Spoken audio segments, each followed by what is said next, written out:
Hello again. I am here at a little hike. It's called Ripley Falls in Crawford Notch. I don't know if you can see that mountain over there, but it is very snowy on top. It's officially my favorite time of year to go hiking. It is November and there's no more people. So most people come to New Hampshire, specifically Crawford Notch, in September and October because the foliage is beautiful and they want to do all the hikes while there's still good weather, and that is absolutely understandable. But as a person who lives here, I would love to be able to go hiking during that time, but it just becomes terrible. Like, there's way too many people, it's way too crowded, for me at least. And so November is a time when it's cold and sometimes snowy and windy and people don't want to go hiking. And so that's my favorite time. I get to be alone on the trail and enjoy nature for what it is. So you can see now, just at the start of this hike, but get to the train tracks. And actually, one time, possibly the last time I was here, I stopped on the train tracks here and was just taking a look, and right down that way, I saw a little fox just trotting right down the tracks with its tongue hanging out, very chill, just looked like a cute little dog. And of course, as soon as he saw us, he disappeared, but it was very cute. But yeah, so there's that snowy mountain in the distance again.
So this trail leads out to a waterfall, and it's called Ripley Falls, and it is named after a man, I can't remember right now, I think his name was Henry Ripley, but he was a explorer in the area, and there's not a ton of information known about him.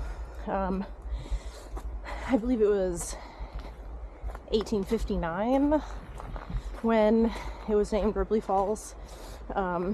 So there wasn't a ton known about him, except for that he was an explorer, and that he was well known enough, well, prominent enough that people wanted to name this area after him, supposedly after he discovered it.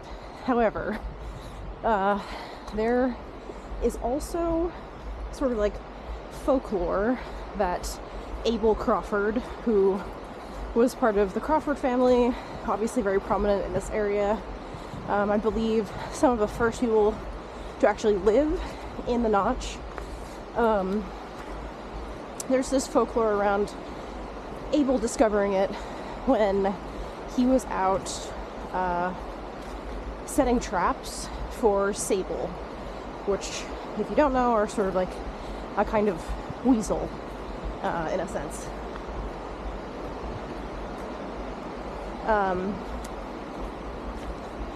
So it's not sure exactly who discovered it. It was renamed to be Ripley Falls after Ripley the Explorer. However, the original name was Sylvan Glade Cascade, which, no offense to, Mr. Ripley, but I think Sylvan Glade Cascade is a way better, cooler name. This is quite a drop-off right here. I just think that it's a cooler name. I like it better. But it is what it is. It's Ripley Falls now. It's a pretty short, quick in and out hike that brings you to a really beautiful waterfall. Supposedly one of the steepest in the area. I don't know how true that is. It's like a 60-degree incline, and but yeah, it's really beautiful out here. It's quiet. It is cold and windy, but it's definitely the conditions that I enjoy. So yeah.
So just last night, I bought a pair of crampons for my boots because I'm planning on doing some winter hiking.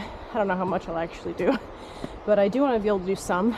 And I had a pair a long time ago, but I have no idea where they went. I've moved like 3 times since I last remember wearing them. So I did just buy a pair last night because I was like, oh, I'll need them soon. Not really even thinking about what trail conditions would be like right now. And obviously the higher trails have snow on them, but I'm not doing anything lengthy today. This is a pretty low level one, but it did rain last night and it's pretty muddy, pretty wet, and a lot of leaves, which can be extremely slippery. Honestly though, I feel like leaves are almost worse dry than they are wet, but can obviously create some not awesome conditions as far as walking. So Now, I think I almost would have been nice to like to bring them just in case, but I don't have them yet, so it is what it is. But speaking of which, always make sure that when you're hiking, you are more prepared than you think you'll need to be. Even if you're doing something short or easy, whatever it may be, because sometimes, especially in the White Mountains, conditions can be much worse than you expect or change very quickly.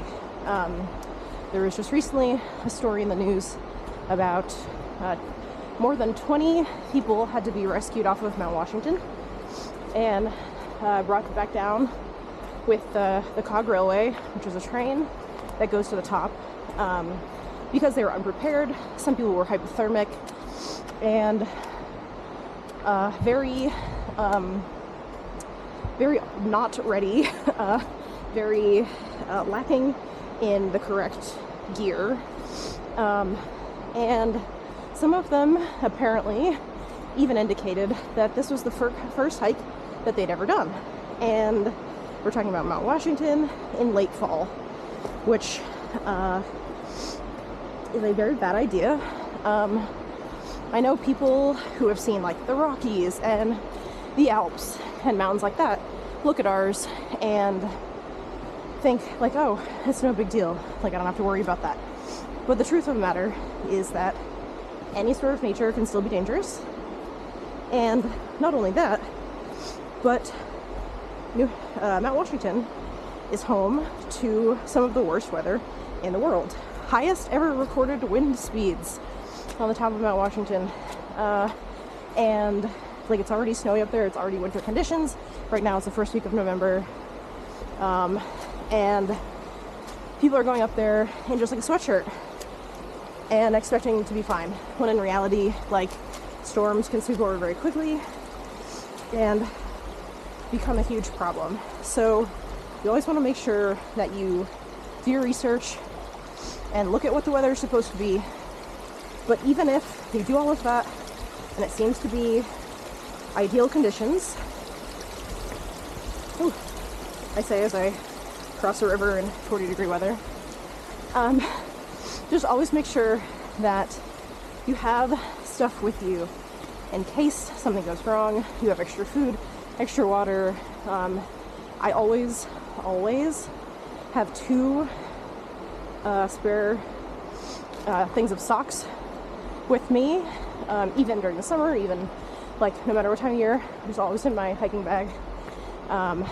And footwear, obviously important. I have done hikes like this, hiked bigger hikes, much longer hikes, where I encounter people wearing literally jeans and like almost like dress shoes or like tennis shoes, boat shoes, that sort of thing, and like wearing a ton of cologne. And it's like, you can tell by the way they're dressed that they expected this to be like quick, easy in and out, or like they just like want to really look good or something.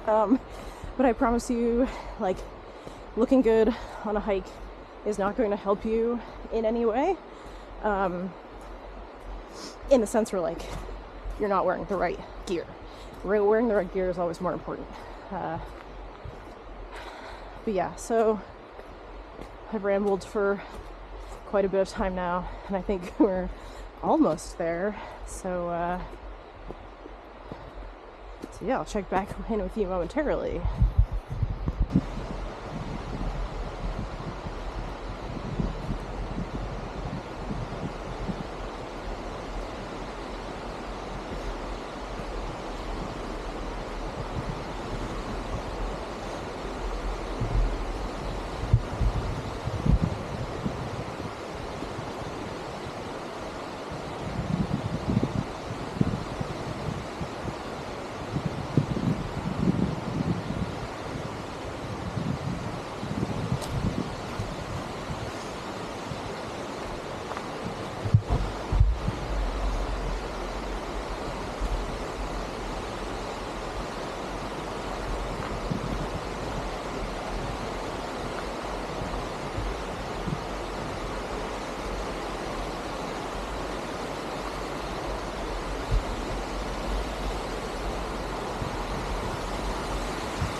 don't know if you can hear me right now because of the sound of the water, but right across the trail there is an alternate route towards Ripley Falls, which is another waterfall further back toward town. I would say maybe a little bit bigger than this one, but gorgeous. This is Avalanche Brook and Ripley Falls right behind me here. As you can probably see, that trail over there is super steep, but it's only super steep for like a short period of time. It'll bring you to the top of the falls, and yeah, so that's an option. But I just think it's a super beautiful area.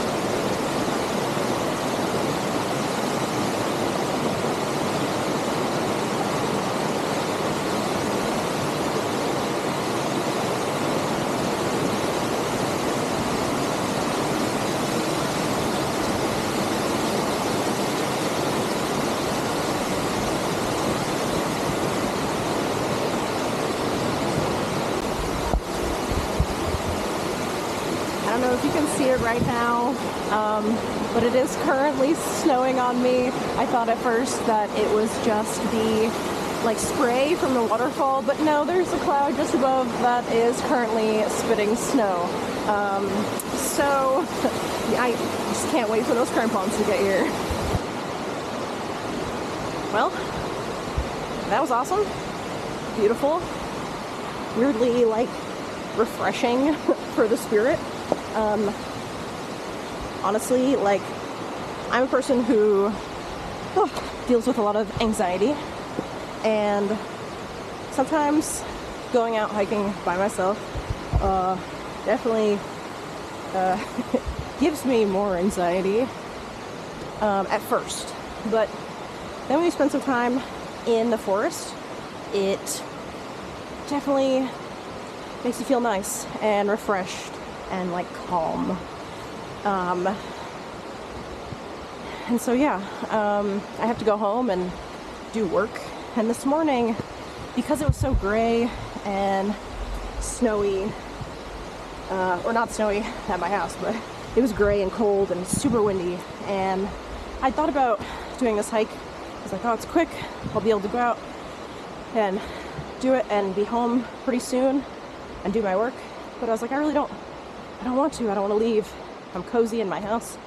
But I'm always very glad when I force myself out. And so part of making these videos for me is, in a way, putting pressure on myself to do more outside, because it's good exercise, it's good for my brain, and I want to do more of it. And sometimes just doing it for the sake of doing it isn't always the best motivation. So doing these videos, I think, is really going to help me. A couple years ago, bought cross-country skis with the hope of cross-country skiing. I've downhill skied my whole life, and but it's like very expensive, very expensive now. So I also I like it, but not enough to spend that much money, and it's sort of like a hassle to like get to the mountain and all that. So I bought cross-country skis with the hopes of it being a thing that would force me outside. Just literally walked right off trail. And I never did it. And I always had excuses for like why, it's cold and I get really bad seasonal depression, so I didn't want to leave my house. Which, fair enough, I suppose. However, I don't want to fall into that hole anymore. This is something I really want to do. And so this year I'm making a vow to actually go cross-country skiing. I'm actually in a position now at my job where I can make my own schedule. And so I have a dedicated day for doing work at home and going skiing. And that's what I'm gonna do. So I'm gonna get up in the mornings and go skiing. So hopefully you can look forward to seeing some of those videos in the somewhat near future. It's still snowing right now, so I think it's probably not too far off. But yeah, so I feel like I was at a different point that I was trying to make and sort of went off on a tangent. But you know, here we are. So yeah, so obviously that was a very quick hike. But you know, doing something outside is always worth it. So I'm gonna put the camera down for a second while I cross this weird little brook, just so I don't drop it.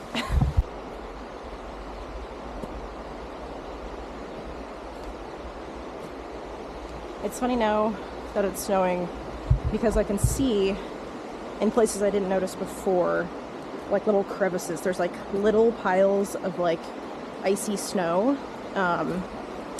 like when it snows and it's like little granules of ice almost, that I didn't even notice on my way up.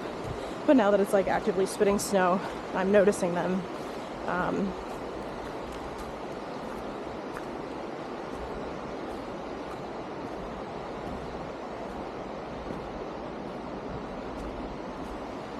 It actually looks like the sun is coming out a little bit,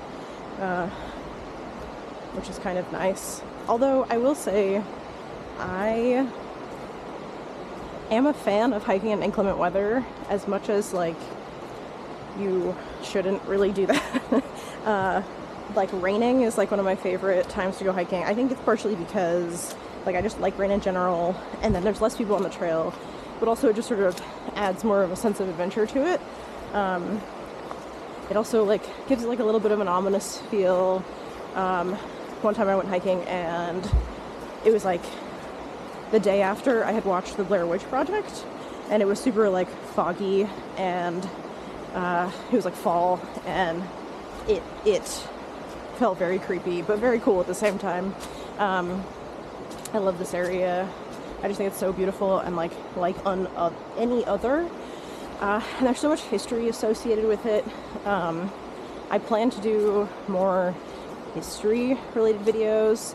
So obviously the graveyard one had very little history in it, but that was sort of like a taste of the direction I want the videos to go.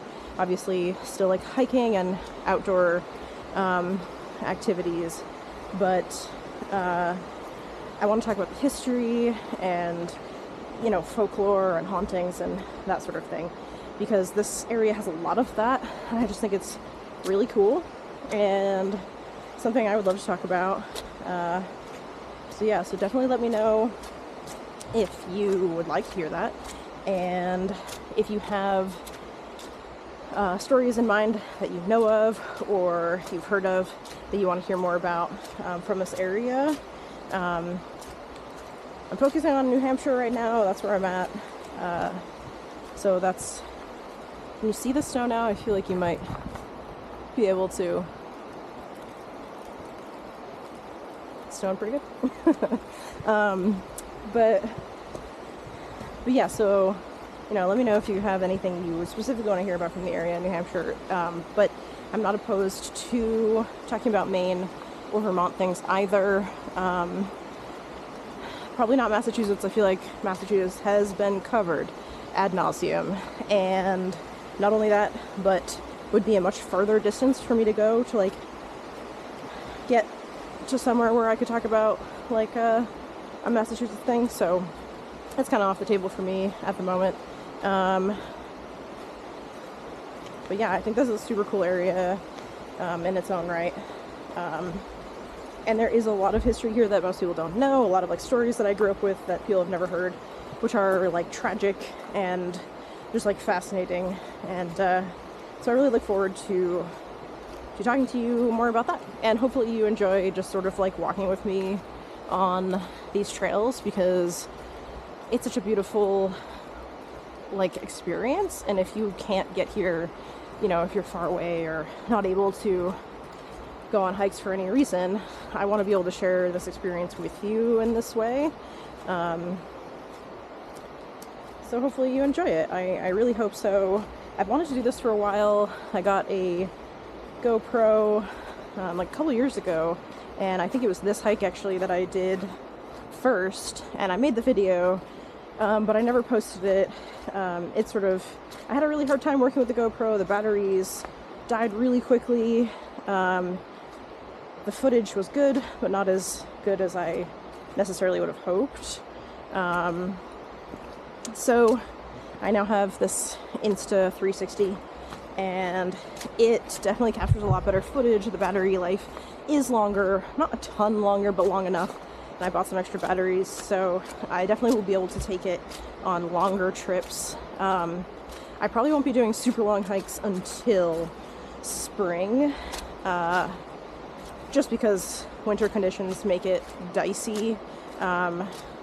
I've grown up my whole life hearing about all the people that die on Mount Washington every year. And all of the surrounding mountains, while not quite as dangerous as Mount Washington, can be like, I mean, I should take that back. They can be just as dangerous as Mount Washington. Mount Washington itself is where the highest wind speeds were recorded, but the surrounding mountains are not much smaller than Mount Washington itself, so the weather can be just as dangerous. And I don't really fuck with that in the wintertime, so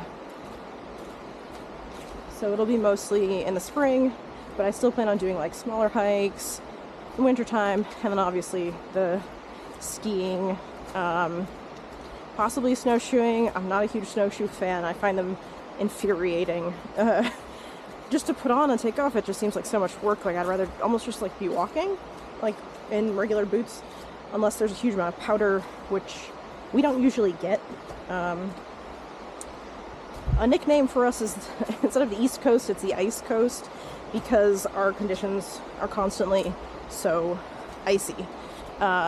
So I never really find snowshoes to be all that like helpful or necessary, unless you're literally going on a day when it has recently blizzarded.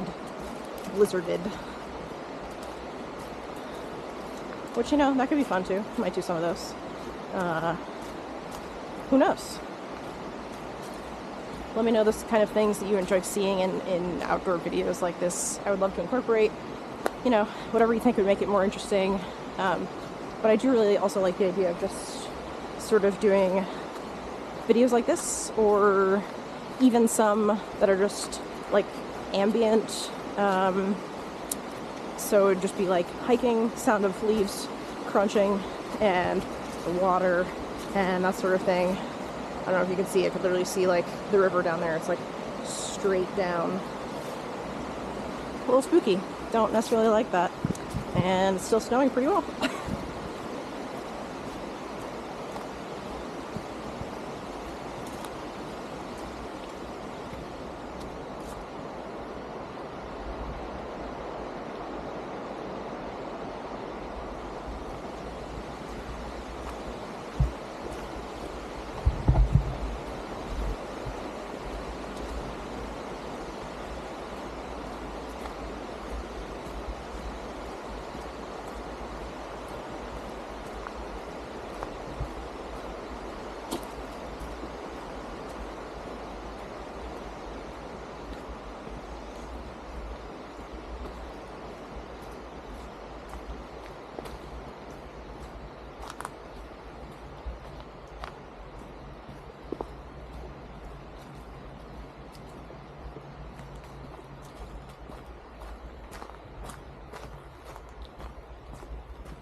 Alright, so...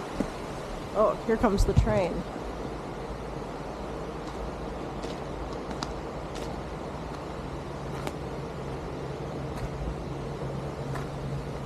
So that was the first hike I've done in a while where I have not seen anyone, just been completely alone. And not only that, but I'm almost back to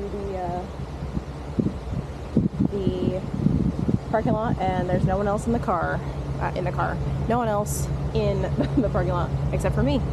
And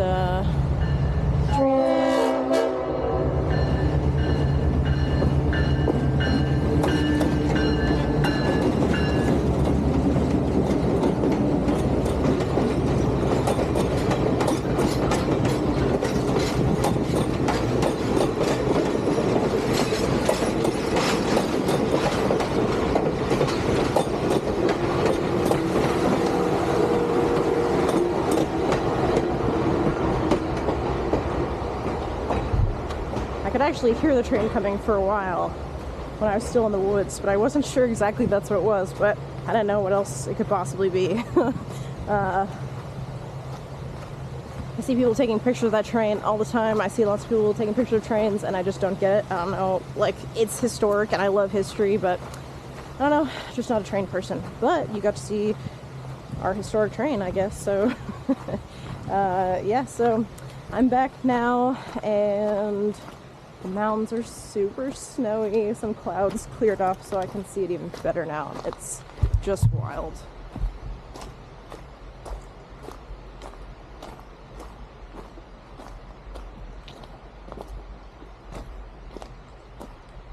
So yeah, so that was Ripley Falls.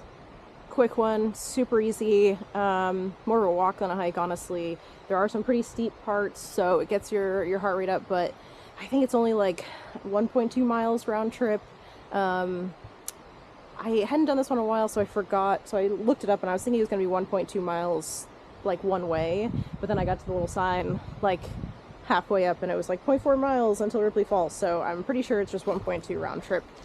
So, you know, it's a quick, nice one, and it's really cool that, you know, I live in a place where you can just drive up off the road and go on like a half-hour hike and see waterfalls and mountains and a historic train. So I'm done for now. Let me know if you liked this, what you want to see next, and I'll be back at you soon. Whether people are watching or not, this is, you know, a way to get me outside, and so I'm going to keep doing it. So hopefully see you soon, and I look forward to it.